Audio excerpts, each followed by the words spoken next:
No more ways to verify the Google business account. What to do when this problem occurs? First of all, go to your new tab, then select the business that you're trying to open. As you can see, I'm facing the same problem right now that I cannot verify my business on the Google business account. So in order to try and solve this problem, let's open a new tab and search for Google Business Help Center.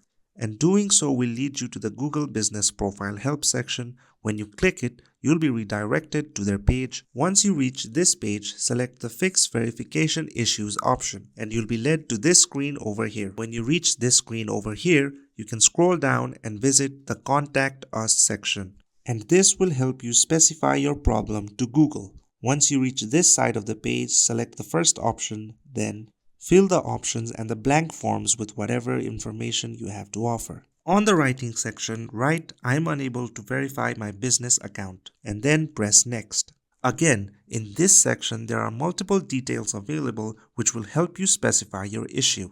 Here, I've chosen "No way to verify is offered," after which you continue pressing Next step until you reach the Contact option and then select the email icon available. Scroll down and press the Get Help with Verification option, and when you reach this screen, press the Confirm button. Here you can select the Google business that you want to have verified and then keep pressing Continue on the following prompts. And hopefully your Google business will finally be verified.